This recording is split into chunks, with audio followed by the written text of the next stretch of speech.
नमस्कार दोस्तों। ये जो PYQ सीरीज़ चल रहा था UGC नेट JRF के लिए, उसका ये 13वां भाग होगा। और ये वीडियो जो MSSO की प्रिपरेशन कर रहे हैं KGMU Kalyan Singh super speciality cancer institute Lucknow and AIIMS Bilaspur AIIMS Mangalagiri, तो उसके लिए भी ये बहुत ही हेल्पफुल होगा। या इवन जो भी सोशल वर्क से रिलेटेड एग्ज़ाम्स होते हैं उन सब में ये बहुत ही कॉमनली पूछा जाता है।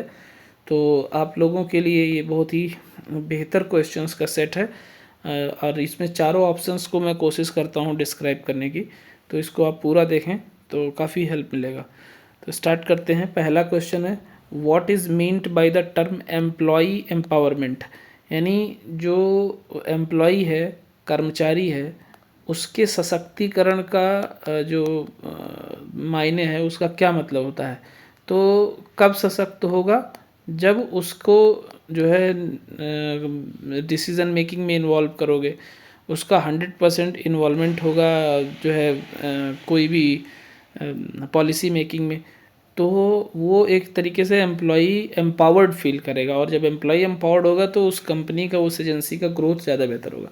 तो अब process of giving employees greater autonomy and decision making powers, तो ये एक एम्प्लॉई का एम्पावरमेंट का जो है प्रोसेस होगा। नेक्स्ट क्वेश्चन है, Maslow in his triangle of human needs showed that. तो ह्यूमन नीड्स की जो ट्रायंगल है, जो एक क्रोनोलॉजी है कि सबसे ज़्यादा ज़रूरी क्या चीज़ है ना, तो वो इस ट्रायंगल में दिया हुआ है। इसको फिजियोलॉजिकल नीड बोलते हैं। फिजियोलॉजिकल नीड मतलब हवा, पानी, भूख, रहने की व्यवस्था, नींद और कपड़े, यानी रोटी कपड़ा मकान टाइप का सबसे इम्पॉर्टेंट चीज़ है। इसीलिए सबसे पहली मोटिवेशन फैक्टर यही होती है। उसके बाद में सेफ्टी नीड्स, इसको मैं बार बार बोलता हूँ, जो मिड डे मील प्रोग्राम है वो इसी पे बेस्ड है कि बिना खाए कोई पढ़ाई पे ध्यान नहीं दे पाएगा। तो जिनके परिवार में, जिनके घर में बहुत गरीबी है, 2 वक्त की रोटी नसीब नहीं होती, वो अपने बच्चों को कैसे पढ़ा पाएंगे। तो इसीलिए सरकार ने किया कि भाई आप अपने बच्चे को एनरोल कराओ, खाना भी हम देंगे, पढ़ाएंगे भी हम फ्री में। तो इसीलिए 6 से 14 वर्ष के बच्चों को फ्री में पढ़ाया जाता है प्राइमरी स्कूल्स में और गवर्नमेंट स्कूल्स में। सेफ्टी नीड्स, अगर आप फिजियोलॉजिकली सारी नीड्स फुलफ़िल हो रही है तो फिर सेफ्टी की बात आती है। सेफ्टी में क्या होता है, पर्सनल सिक्योरिटी, यानी ये काम किसका है, personal security, employment, resources, health, property, ये सारी जो है कौन प्रोवाइड करता है, ये भी गवर्नमेंट प्रोवाइड करती है।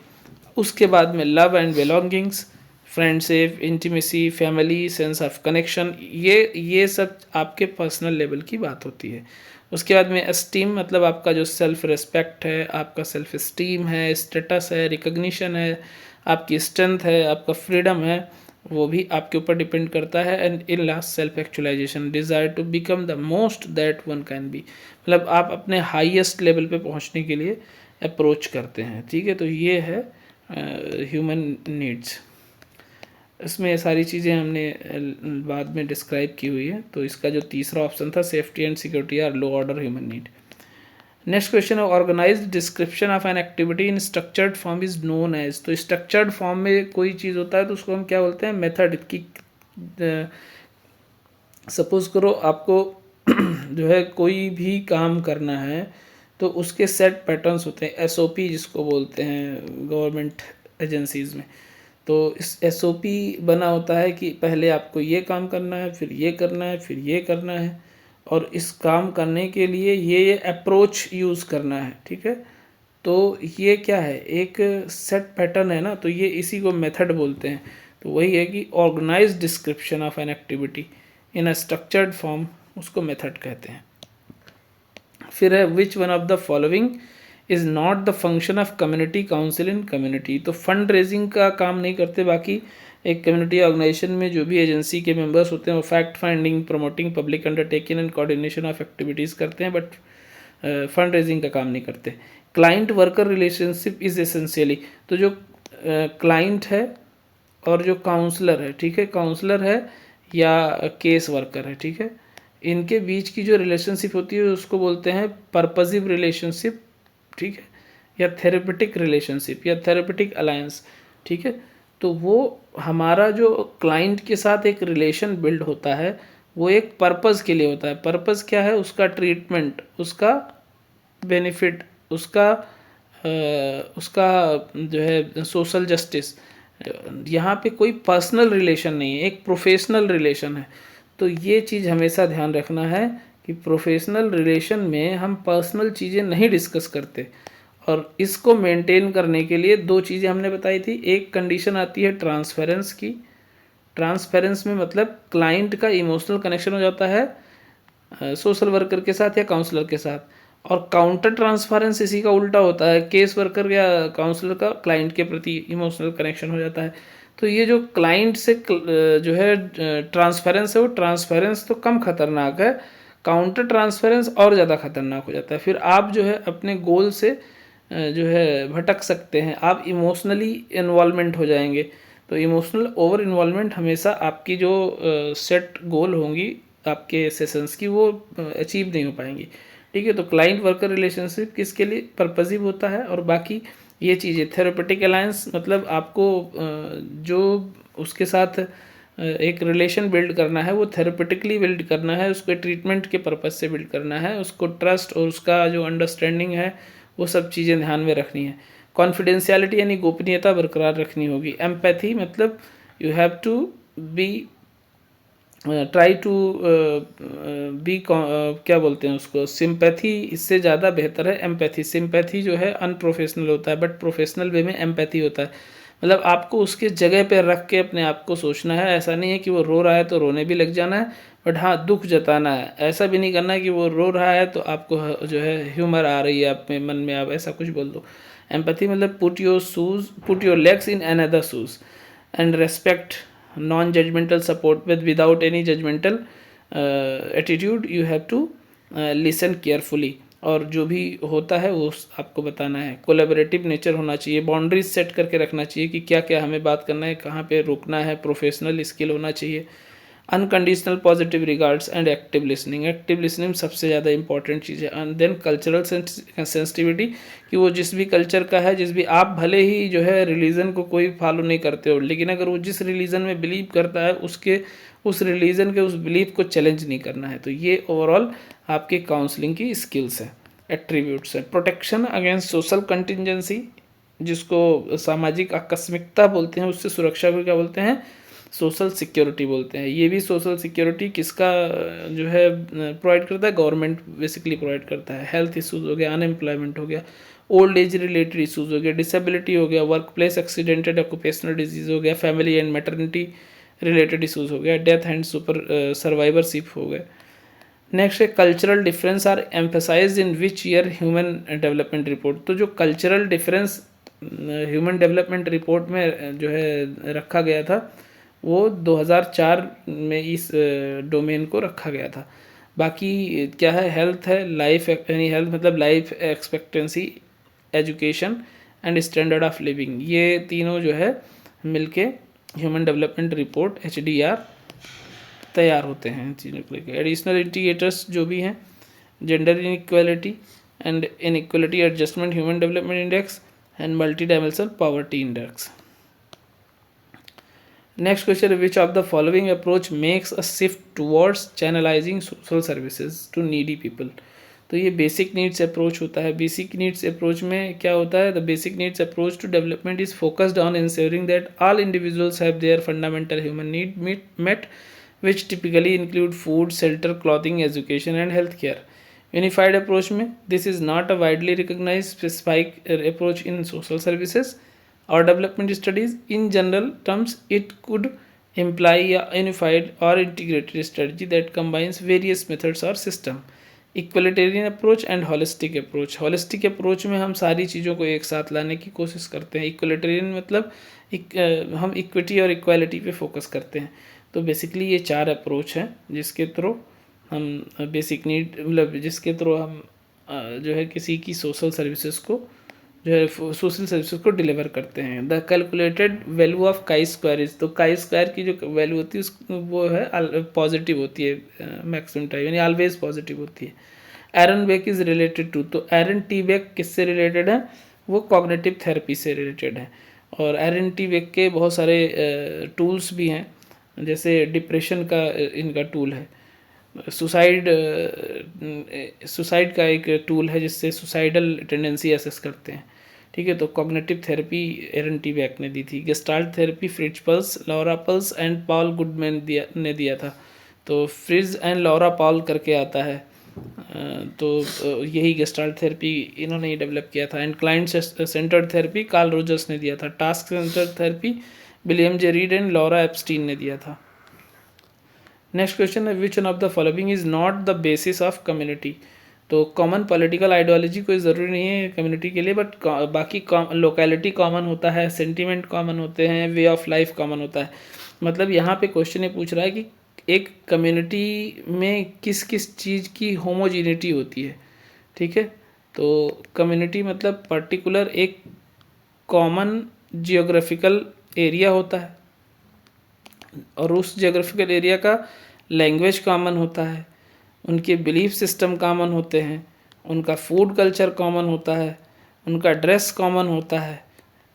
तो ये सारी चीज़ें कॉमन मिलके एक कम्युनिटी क्रिएट करती हैं। तो उनका जब लोकेलिटी कॉमन होगा, उनकी वे ऑफ लाइफ यानी रहने के तौर तरीके कॉमन होंगे, सेंटिमेंट कॉमन होगा, तो उसे एक कम्युनिटी कहते हैं, यानी वो एक होमोजीनियस ग्रुप होता है। A man refuse to marry within his own village, this reflects है, मतलब अपने शादी अपने गांव में करने से वो मना करता है, तो इसको बोलते हैं एक्सोगैमी। एंडोगैमी मतलब अपने ही गांव में विवाह करना, एक्सोगैमी मतलब बाहर विवाह करना। एंडोगैमी क्या है, this is a social practice that requires individual to marry within a specific social group, इसको एंडोगैमी कहते हैं। और एक्सोगैमी होता है in contrast to endogamy, exogamy is that social practice of marrying outside one's specific group. बाकी वर्ण विवाह, गोत्र विवाह, वर्ण मतलब अपने ही वर्ण में शादी करना, वर्ण मतलब जैसे चातुर्वर्णीय व्यवस्था है, ब्राह्मण, क्षत्रिय, वैश्य और शूद्र, तो ब्राह्मण का ब्राह्मण में ही शादी करना, इसको वर्ण विवाह कहते हैं। बट अगर गोत्र देख के करते हैं, सगोत्र मतलब कि अपने ही गोत्र में, गोत्र और मतलब गोत्र सेम हो सकता है, अलग अलग जो है वर्ण के लोगों का भी हो सकता है, ब्राह्मण या क्षत्रिय का गोत्र भी कश्यप हो और किसी वैश्य का भी गोत्र कश्यप हो, तो एक गोत्र में भी विवाह नहीं होता है। ठीक है, तो इसका लेके अभी हाल फिलहाल में बहुत ज़्यादा ट्रेंडिंग में था सगोत्र विवाह को लेके। नेक्स्ट है, who is consider as a father of demography. तो फादर ऑफ डेमोग्राफी का टी.आर. माल्थस का थियरी है, और टी.आर. माल्थस ने थियरी दी हुई थी कि जो अर्थ है ये अपनी लोड को जो है बैलेंस करने के लिए, या जो ओवर क्राउडेड हो जाता है तो उसको बैलेंस करने के लिए खुद ये हिलता है और फिर से जो है रिसोर्सेज को बैलेंस कर लेता है। ठीक है, इनकी काफ़ी फेमस आइडियोलॉजी है, तो उसको आप पढ़ेंगे तो काफ़ी इंटरेस्टिंग है। Median can be located by which of the following. तो मीडियन कहाँ होता है, ओजाइव कर्व में होता है। Standard deviation is always calculated from, तो मीन से स्टैंडर्ड डेविएशन कैलकुलेट किया जाता है। अवॉइडिंग एंजाइटी इज टू, तो रिएक्शन फॉर्मेशन बोलते हैं अवॉइडिंग, जब एंजाइटी को अवॉइड करते हैं, तो इसमें रिएक्शन फॉर्मेशन है, कन्फेशन है, कंसल्टेशन है, आइसोलेशन है, जो बाकी और ऑप्शंस हैं। तो reaction formation, this is the defence mechanism where a person unconsciously replaces unacceptable impulses और feelings with in their exact opposites. Confession मतलब अपनी चीज़ों को सरेंडर कर देना, कन्फेस करना। एंड कंसल्टेशन अपनी प्रॉब्लम को लेकर किसी से परामर्श लेना। आइसोलेशन मतलब किसी भी प्रॉब्लम में किसी से बातचीत ना करना, अपने आप को अलग कर लेना। उसके बाद में ये पैसेज है, तो इस पैसेज को हम स्किप करते हैं। ऐसे तो इसमें देख सकते हैं, रीजन असेसन का क्वेश्चन है। Social work is often divided into 3 broad practice category, macro, mezzo and micro, which address the issues of larger communities, neighborhood and individuals respectively। तो A is true and R is false। ठीक है, तो A true है, जैसे मतलब जो 3 तरीके का है, मैक्रो, मेजो और माइक्रो। ठीक है, सबसे छोटे लेवल पे जो हम काम करते हैं, फैमिली स्तर पे, इंडिविजुअल स्तर पे, तो ये माइक्रो होता है। माइक्रो से बड़ा होता है मेसो, और मेसो से बड़ा होता है मैक्रो। ठीक है, तो यहाँ पे तीनों दिखाई गए। माइक्रो मतलब this level focuses on individual and their immediate environments, और मेसो में क्या होता है, मेसो लेवल सोशल और फोकसेज ऑन स्मॉलर कम्युनिटीज़ और groups such as neighbourhood, schools और अदर लोकल कम्युनिटी। तो ये मेसो हो गया। मैक्रो हो गया, this practice level address the broader societal issues that affect larger community system.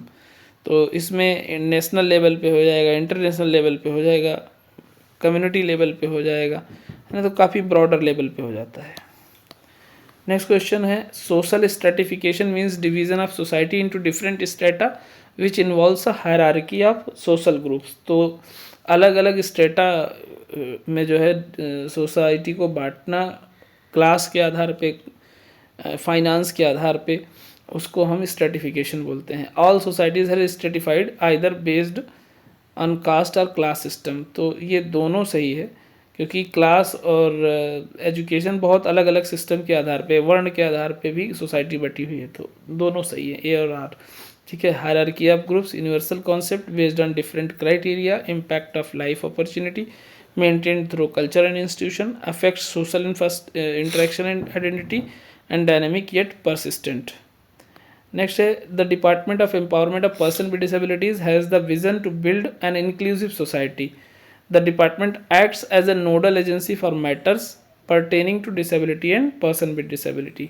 तो ये भी दोनों सही है। देखो, जो department of empowerment of person with disability है, मतलब जो व्यक्ति डिसेबल्ड हैं, दिव्यांग हैं, उनको मतलब मुख्य धारा में लाने के लिए जो है ये समर्पित है ये एजेंसी।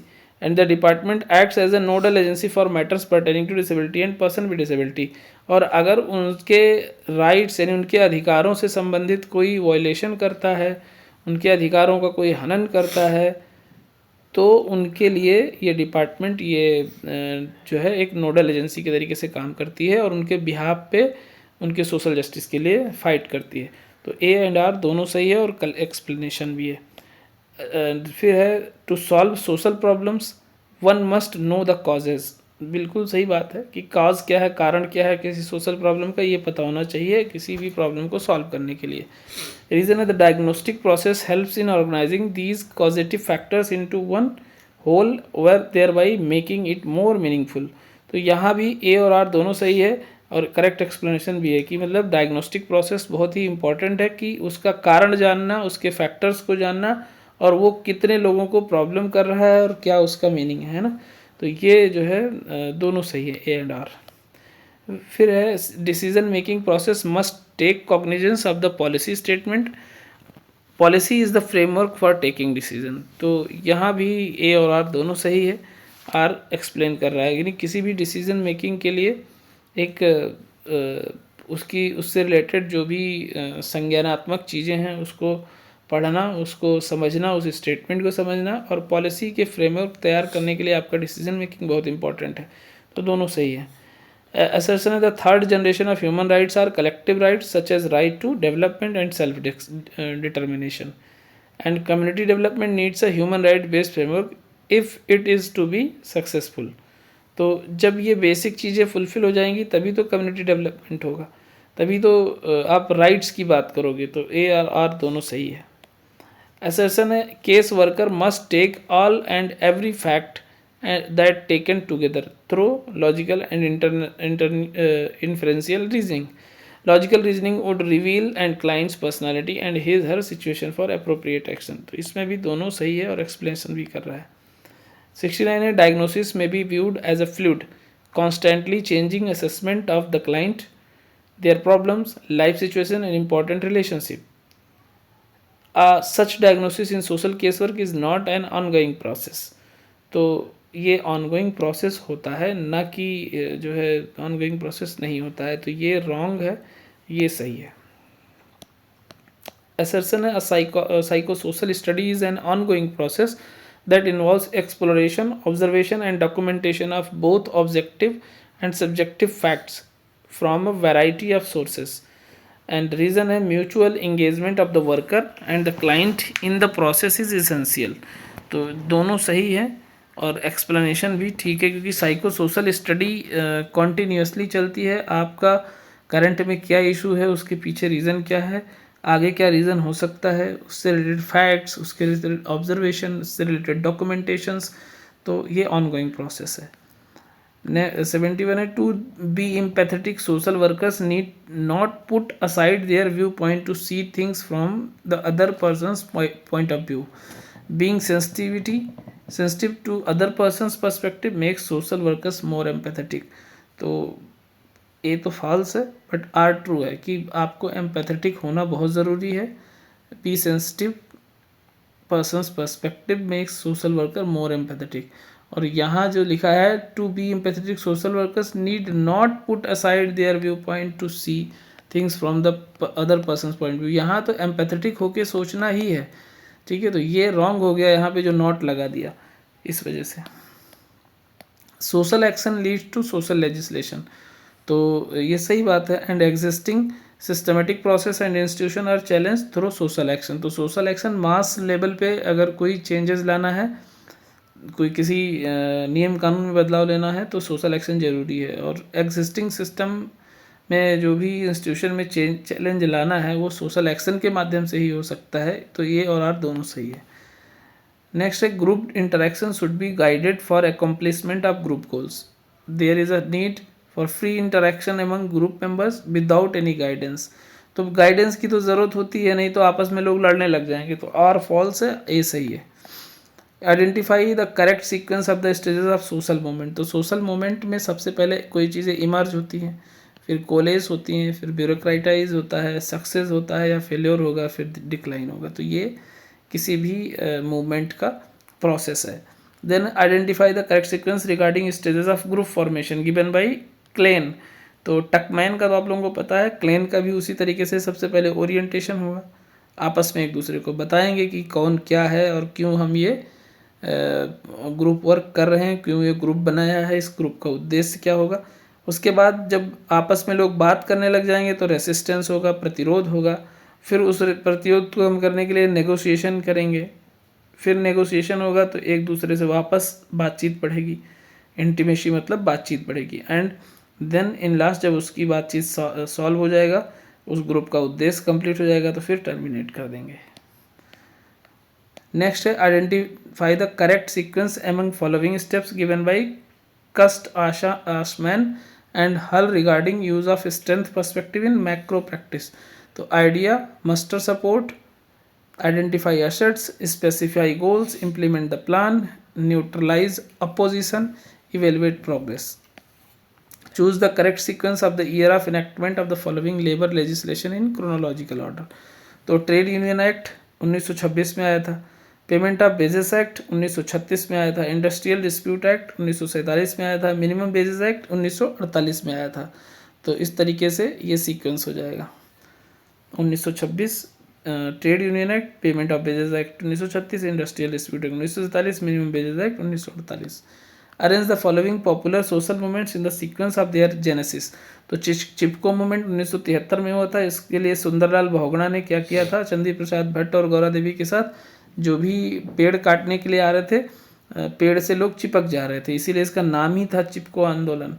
नर्मदा बचाओ आंदोलन, ये मेधा पाटेकर का है, 1985 में इन्होंने स्टार्ट किया था। एंड बाबा आमटे जो है वो जन लोकपाल मूवमेंट, बाबा आमटे के साथ। एंड जन लोकपाल मूवमेंट जो हुआ, उसमें सबसे बड़ा नाम अन्ना हजारे का था। निर्भया मूवमेंट 2012 में हुआ, और निर्भया मूवमेंट का आप लोग जानते हैं, पहले निर्भया कांड था, अब मूवमेंट कर दिया गया है उसका नाम। तो this movement was nation wide protest in India against the brutal gang rape of young women in Delhi. The movement did not have a single leader but was a collective outcry of the general public driven by widespread anger and grief. तो ये काफ़ी लोग मिलके, कोई particular एक नहीं थे। Sequence of the following steps of community organisation process. तो कम्युनिटी ऑर्गेनाइजेशन प्रोसेस का जो है जो स्टेप है वो है आइडेंटिफाई नीड्स। सबसे पहले नीड असेस करते हैं, फिर उसकी प्रायोरिटी सेट करते हैं, देन उस रिसोर्स को एक्सप्लोर करते हैं, और उसके बाद डेवलप करते हैं कि क्या प्रोग्राम डेवलप करना है। Then identify the correct sequence. इसमें क्या होगा, पहले डिजीज़ होता है, डिजीज़ की वजह से इम्पेयरमेंट होता है, इम्पेयरमेंट की वजह से डिसेबिलिटी होता है, डिसेबिलिटी की वजह से हैंडीकैप्टनेस होता है। Arrange the following important days observe in a chronological order in a calendar year. तो वर्ल्ड कैंसर डे होता है पहले, फिर किडनी डे होता है, फिर ट्यूबरकुलोसिस डे होता है, फिर वर्ल्ड डिसेबल डे होता है। उसका यहाँ पे डेट भी है। वर्ल्ड कैंसर डे 4 फरवरी को, kidney day 2nd Thursday of March, and tuberculosis day 24 March. World disable day also known as international day of person with disabilities, ये 3 दिसंबर को सेलिब्रेट किया जाता है।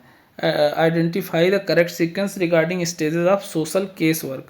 तो सबसे पहले हम केस को लेते हैं, फिर उसका स्टडी करते हैं, फिर सोशल डायग्नोसिस बनाते हैं, फिर ट्रीटमेंट करते हैं, फिर इवेल्युएशन करते हैं, देन टर्मिनेट करते हैं। Of the following which one is correct sequence. तो इसमें भी सबसे पहले हम एडिटिंग करते हैं, कोडिंग करते हैं, क्लासीफाई करते हैं, देन टैबुलेशन करते हैं। Arrange the process of communication in sequence. तो इनकोडिंग होता है, देन चैनल होता है, उस चैनल के माध्यम से रेसिपिएंट को हम मैसेज भेजते हैं, देन रेसिपिएंट डिकोड करता है। यहाँ पे मिलान करना था, तो आर्य समाज शुद्धि मूवमेंट, आर्य समाज ने शुद्धि मूवमेंट चलाया था। ये किसका, दयानंद सरस्वती का ऑर्गेनाइजेशन था आर्य समाज। एंड प्रार्थना समाज ये आत्माराम पांडुरंग का था, 1867 में इन्होंने बनाया था। Theosophical Society madam HP Blavatsky था 1875 में।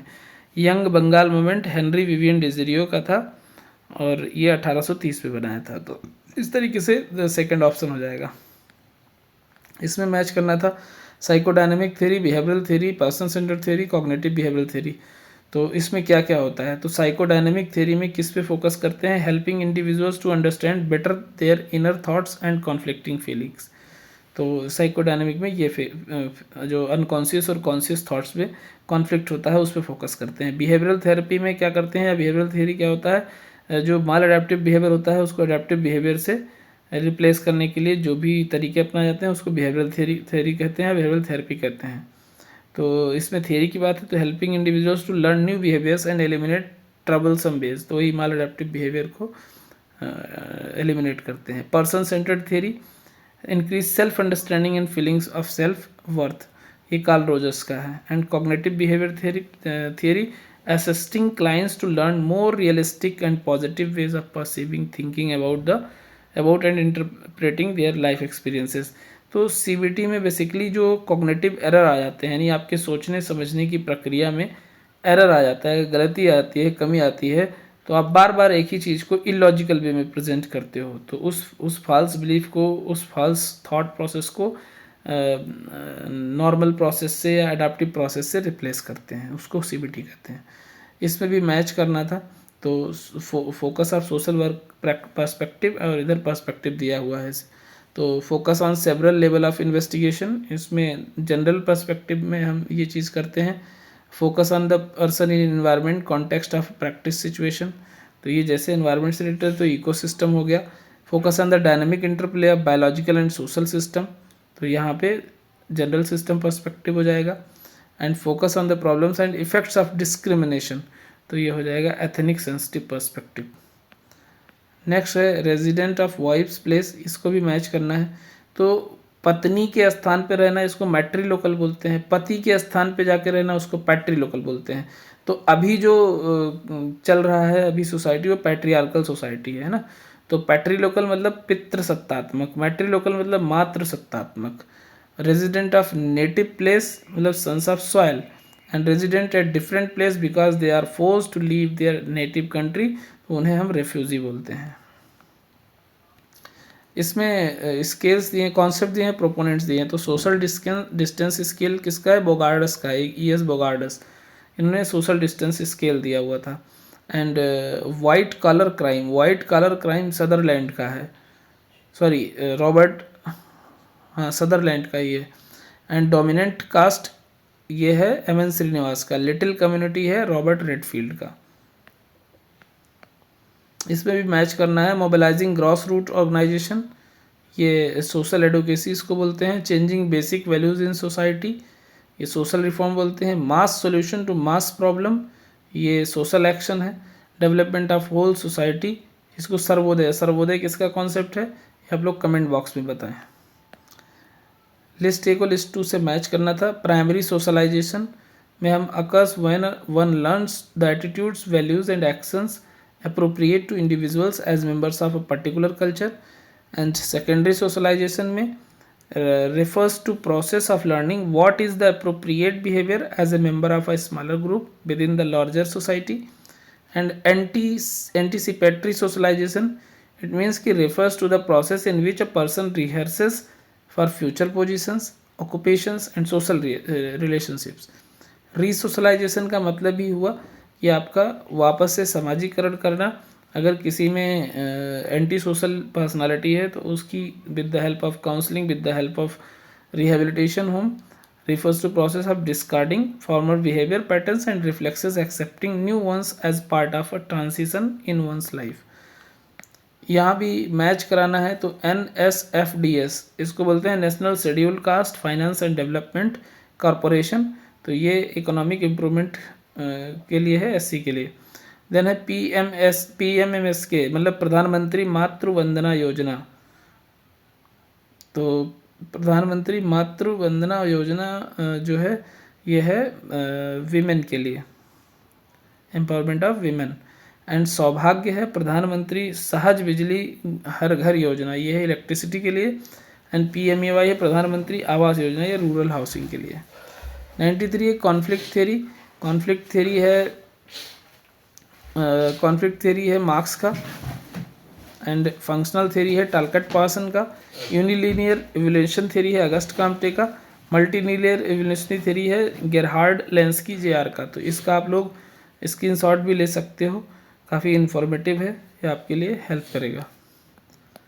94 है, इसमें भी मैच करना है तो बाउली का अटैचमेंट थ्योरी दिया है, पियाजे ने कॉग्निटिव डेवलपमेंट थ्योरी दी है, एरिक्सन ने साइको सोशल डेवलपमेंट थ्योरी दी है पर्सनालिटी की, एंड बंडूरा ने सोशल लर्निंग थ्योरी दी है। तो ये भी आप लोग स्क्रीनशॉट ले लो, बहुत ही हेल्पफुल है। फिर मैच करने का है रिहेबिलिटेशन काउंसिल ऑफ इंडिया कब बना था, तो ये 1992 में बना था। Person with disability equal opportunities protection of rights of and full participation act, ये 1995 का है। जो अब RPWD हो गया वो 2016 में आया है। National trust for welfare of the person with autism, cerebral palsy, mental retardation and multiple disability act, ये आया था 1999 में। And national policy for person with disabilities, ये आया था 2006 में। उसके बाद में अब ये पैसेज है तो इसको स्किप करते हैं। इस तरीके से आपका ये पूरा पेपर कवर कर दिया हमने, और इसमें आई थिंक 50 क्वेश्चंस कवर हुए हैं, तो फास्ट कवर किया है।